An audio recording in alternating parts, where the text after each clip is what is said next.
This is Gary Atencio with CNTV, and today we're in Lakewood, Colorado. I'm here with the artist Kelsie. Since 1999, this diverse multimedia artist has been creating art that you will feel. Kelsie, thanks so much for joining us here today. Let's start off really a little bit about yourself. I mean, professional artist around the year 1999, but I would imagine it was many years before that that you felt the need to create.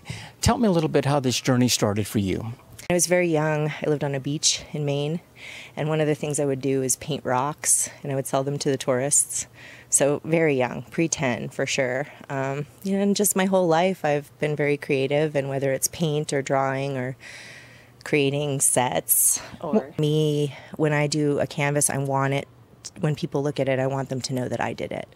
I want them to feel that, sort of realism meets dreamy in-betweenness, which is what I really work to capture for people.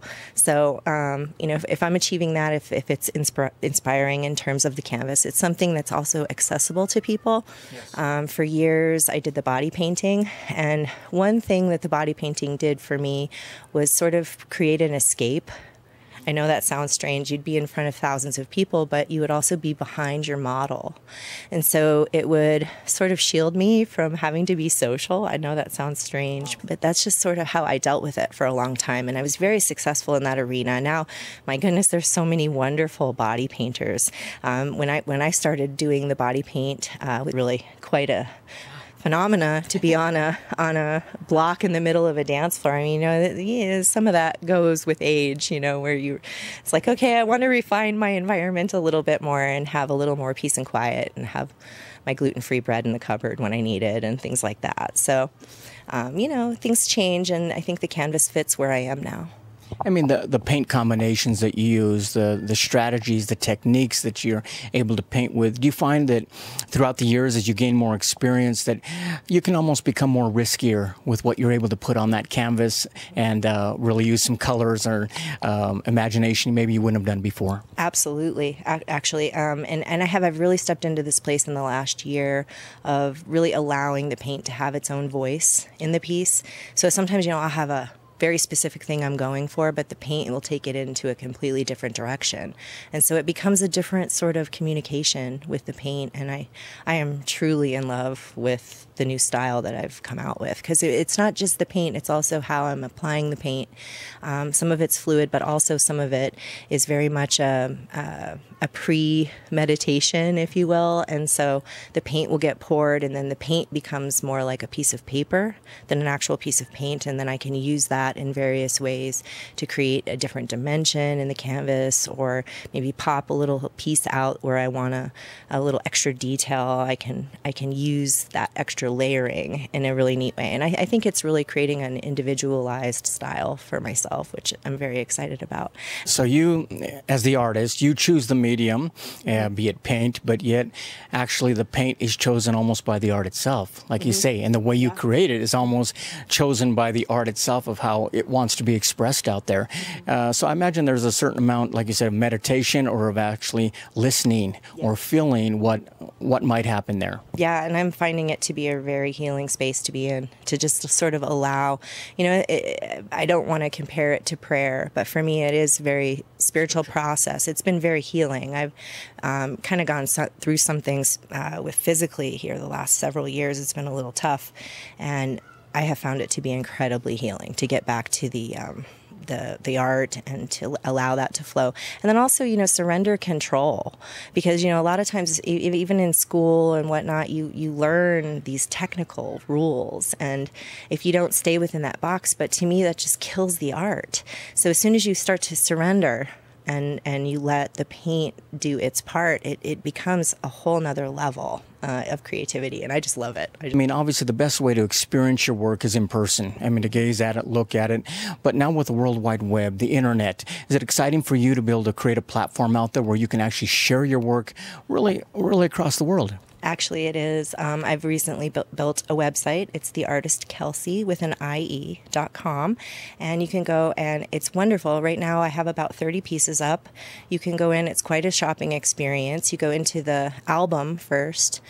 There's 3 on the home page. And so you kind of choose which style you like. Go in there. There's 8 or 10 choices. And then you can choose the one you want. You can size it the way you want. You can have it on paper or on canvas. And the company that I work with in California will print that for you. So, and then send it to you directly, or you can bring it through me here at the studio so that you can have that more personal contact.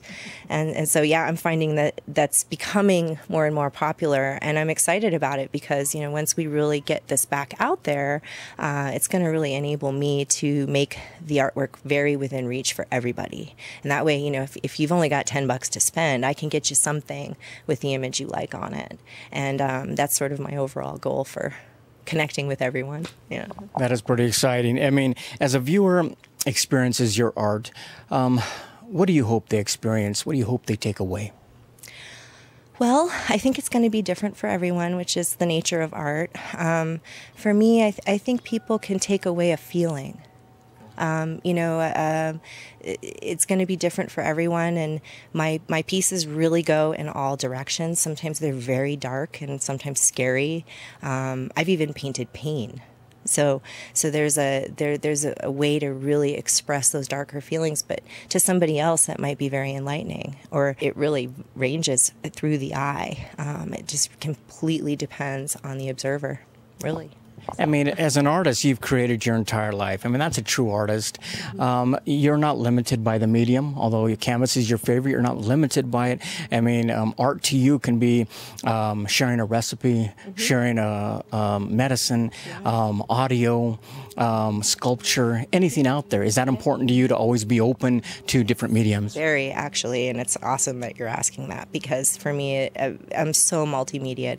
I love to sculpt, I love to paint, I love to draw. I love to set things up so they look cool. You know, I just any way to sort of be creative. It's like, oh, wait a minute, give me your phone. This is such a great shot, and I'll do that downtown. I'll be like, give me your phone. You right now with the light, let me just capture it for you on your phone, and then I'll just keep walking. They're like, who is that weird chick capturing me on my phone?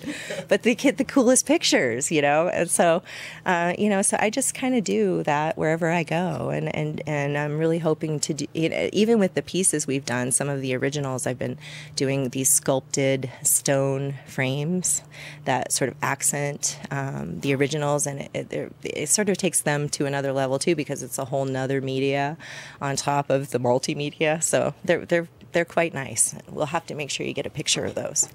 As an artist, I mean, like you said, there's even almost a healing that you've been able to use art with, and I imagine other people feel the same way. Is there a certain amount of honesty, almost vulnerability when you're creating a piece of art? Yeah, and vulnerability is actually something I think that you work with more when you're older. It's interesting. I've been reconnecting with a lot of people, kind of coming back out and reemerging, and that's probably the bigger piece I've been working on is the vulnerability. Just being willing to be vulnerable in a professional setting, because it is so raw. You know, when you paint a picture of a really bad day, and you're letting people see that, it's very vulnerable. But it's also powerful because they have bad days too. It doesn't matter who's looking at that. You know, somebody's had a headache, for instance. You know, I have a headache piece that I did that really was very healing for me, and it was very necessary to do that piece.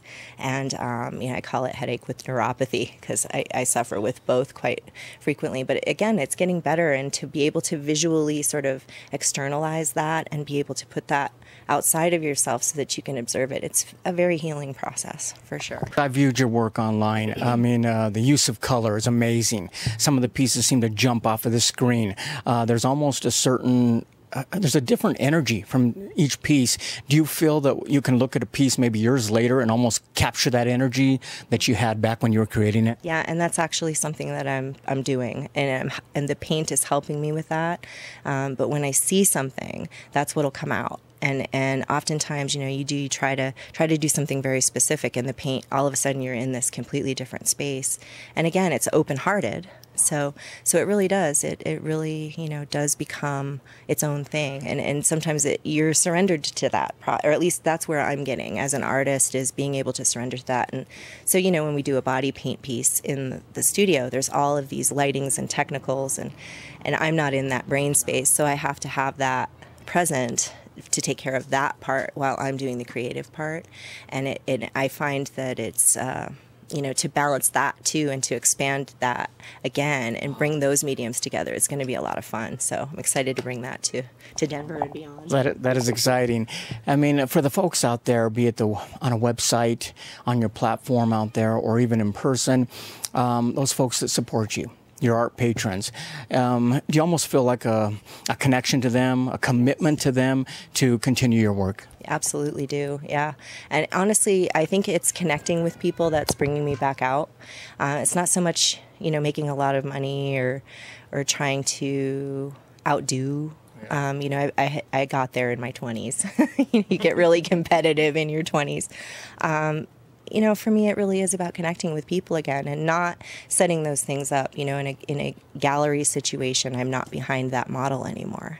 I'm going to approach you. I'm going to have a conversation. I want to hear what you have to say about my piece, because that's just as important to me as what I'm trying to say in it, because what I'm trying to say in it might not be what you receive. So I want to hear, too, what people think, and it's an honor when somebody hangs a piece in their home or in their office or anything like that. So, here we are. We're just doing it. We'll see where it takes me, huh? See where it takes you. The last question I have for you would be the fact that you use the word spiritual. It's almost a spiritual process, the art. So by doing so, do you sometimes feel that you're not only the creator of this art, but sometimes in many ways a co-creator, that there are other forces that work with you that help you in the process, and do you find it rewarding because of that? I've always been very spiritually connected. I've always been very aware of certain things, and that's different for everyone. But I consider that my relationship with spirit. And so when I started to really paint that, things shifted for me, because it's not necessarily about me communicating. It's as much about a divine communication as anything else. And the paint really does access that voice, I guess, would be a good way to put it. And so I just feel honored to have stumbled onto that little missing link and how to expand the work the way I've been wanting to. And now we will, as the media mixes more, because now that we have that fluidity down, and I have ways of refining where that goes and kind of getting some order to the chaos, if you will, and getting those, spirits, if you will, to just pop on out of there. It's different on each piece too. It really is. It sort of just takes it in its own direction, and I'm really hoping people like it. I imagine they will. I'm sure folks are happy to see you back on the art scene, be it a hiatus you've gone through and you're back out again, connecting with the community. Obviously important to you and important to them. Viewers, let's take a look at the bottom of the screen right there. What you're going to see is her website. First of all, on the website, that alone is pretty much basically a form of art when it comes to shopping. She gives you many options. You can basically click through, decide what type of gallery you want to go deeper into. You can also take a look at the Facebook page, shares a lot of her ideas out there. If you want to know what's going through the artist's mind, you can also take a look at the 2 cents that she provides right there on the tab in the website as well. A lot of great stories there. But this is, yes, this is an artist that basically began professionally in 1999, but this was a young girl who was sharing her art basically on a rock, making it accessible and affordable for people out there. We fast forward to the year here, and you've got an artist who is doing really the same thing. If you have $10 to spare, she can probably provide something for you. But if you want a beautiful piece for your office or your home, definitely you're going to find it right there online. Once again, that is the artist Kelsie, creating art that you will feel. This is Gary Atensi with CNTV. And if you don't know, now you know.